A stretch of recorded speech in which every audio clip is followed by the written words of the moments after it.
Rob Gurley, the science guy.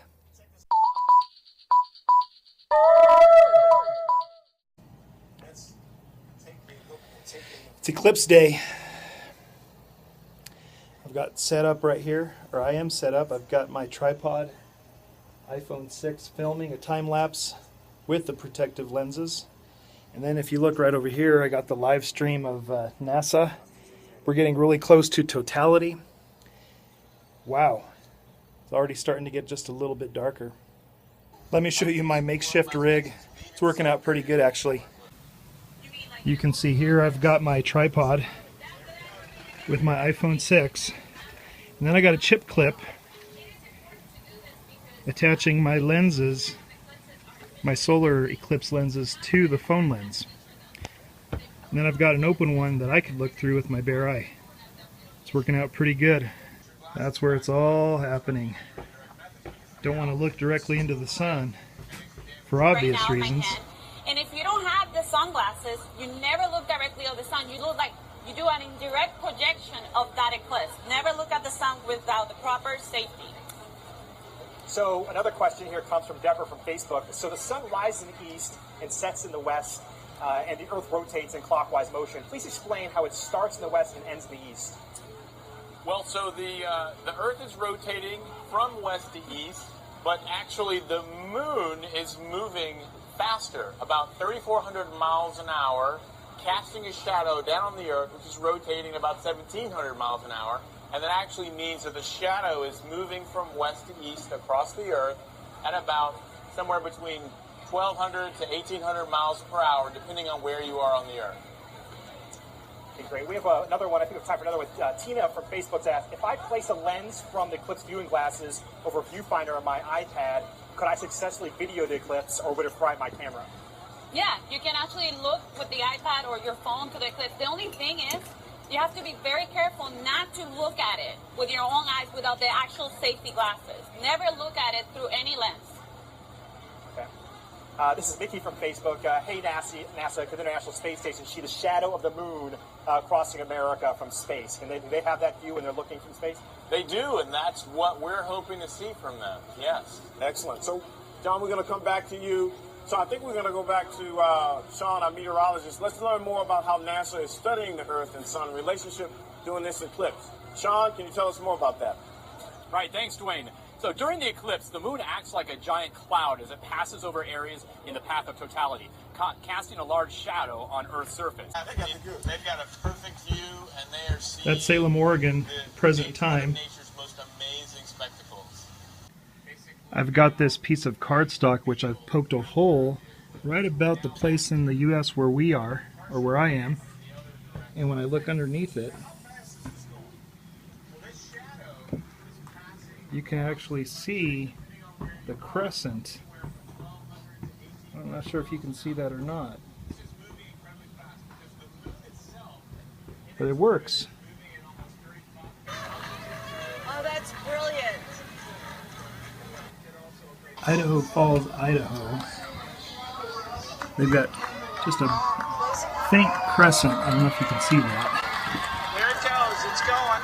Getting slower. Look at the ray structure. You can't get that on film. There's Venus. Oh, wow! There's Venus. There it goes. Wow. Wow. There's the diamond ring. There's the diamond. Oh, my gosh. Yeah. That is so... Right. Oh, my gosh. That's crazy. The diamond ring. Wow.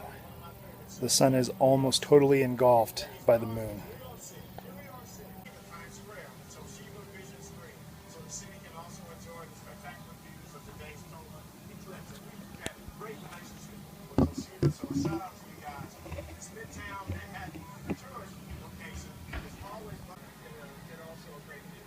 Well, this was a real treat. This was fantastic. So, Idaho Falls has had its total eclipse. The next one is coming in 2252. We will be here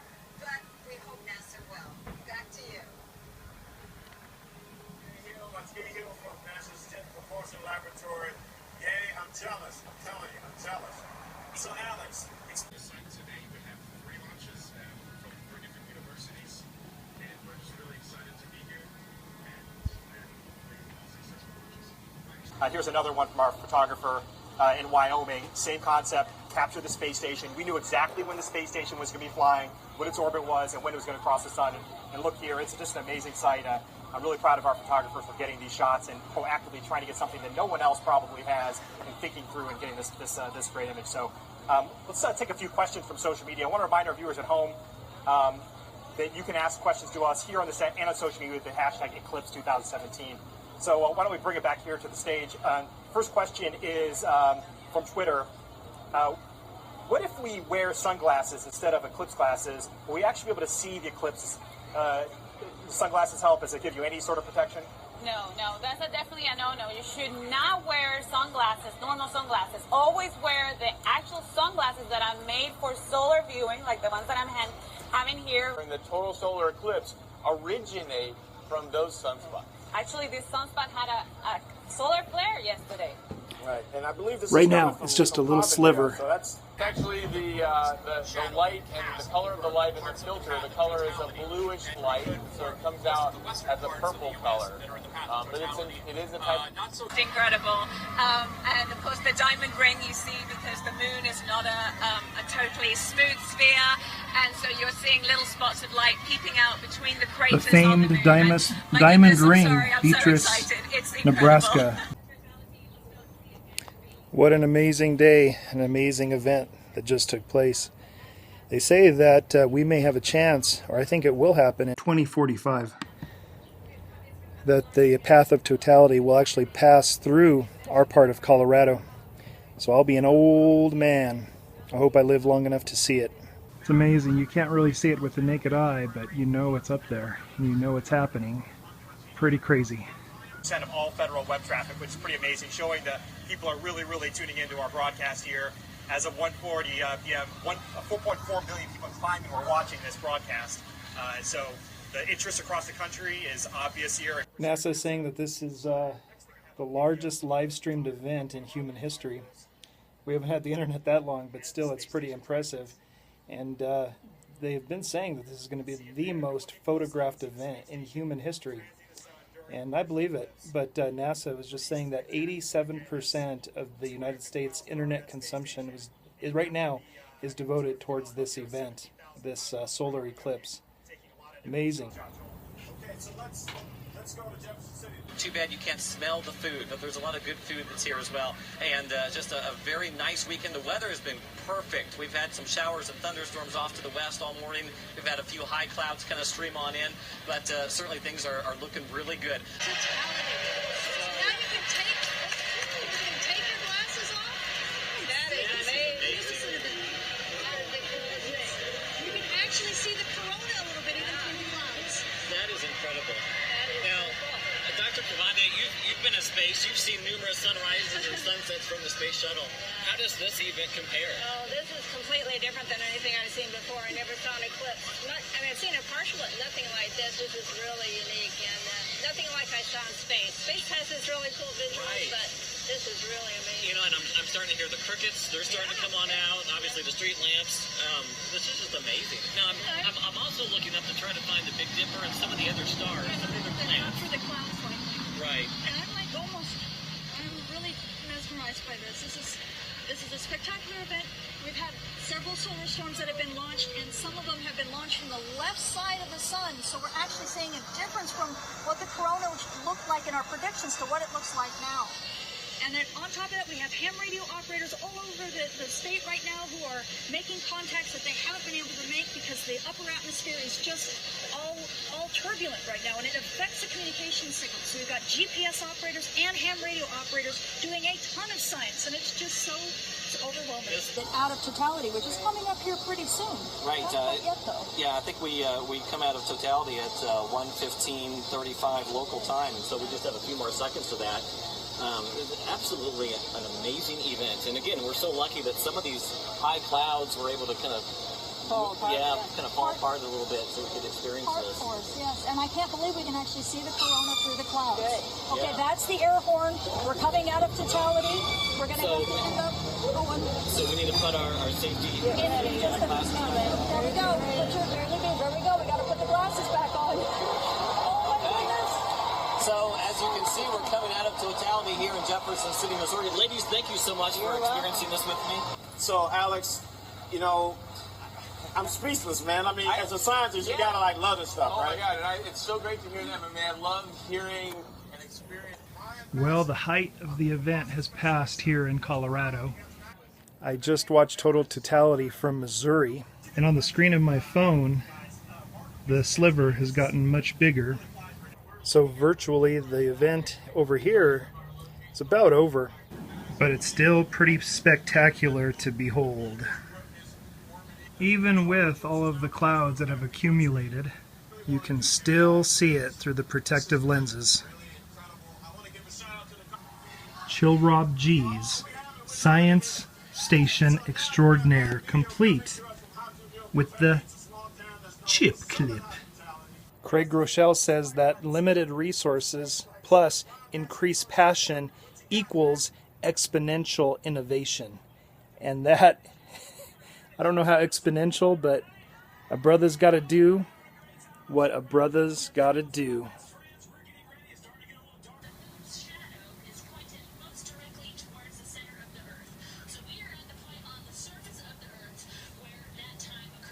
That experience helped us determine how best to study today's eclipse.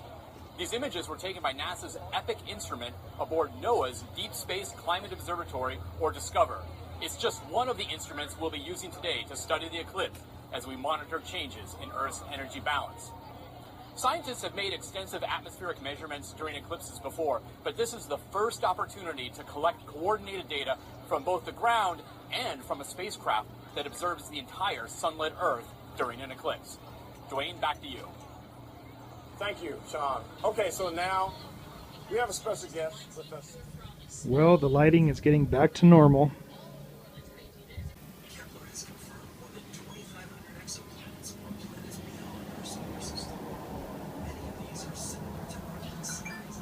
Well, with the cloud cover, I'm afraid I have lost the sun through the lens. So with that, I'm going to go ahead and call this one quits. Going to go inside, check out my footage, watch the live stream from NASA once again, and just kind of stand in awe of God's glory. The heavens declare the glory of God, and the skies proclaim the work of His hands. Be encouraged today. Okay, so now we have a special guest with us today, the Associate Administrator for NASA's Office of Communication, Jinray Wong. Jinray, welcome. Wayne, thank you. So happy to be here. Oh, it's an exciting day. I'm glad you day. could join the team here. And our next location you are pretty familiar with, I'm sure. I'm very blessed, and I do know something about the great state of Nebraska. I've actually lived there for the last decade, and I have friends and family. One last glimpse before I have lunch and call it a day. Nebraska. I've actually lived there for the last decade, and I have friends and family who are watching there from the path of totality. I have to tell you, this is by far the biggest thing that's happened in Nebraska as of recent. It's absolutely fabulous. I have had friends from high school and college calling me up, Facebook messaging me, asking where they can get their glasses, where they should be viewing from. So it's just a really exciting day for everyone who's watching along the path of totality. It's also a really exciting day for NASA. And in fact, this gives us an opportunity to look forward as well. And we have a future study that we are going to be doing for to study the sun. NASA is going to launch a new spacecraft next year, the Parker Solar Probe, and it will fly directly into the solar atmosphere. The mission will provide first of its kind data, and for more information on this future mission, let's go to Beatrice, Nebraska, where Vince Whitfield. Well, so we're looking at a different wavelength of visible light. It's called calcium K. So this is light that's produced by excited calcium. And this is showing us the sun as the moon is moving over it. And it's, in fact, if you look over to the left on the edge of the sun, you actually see sunspots.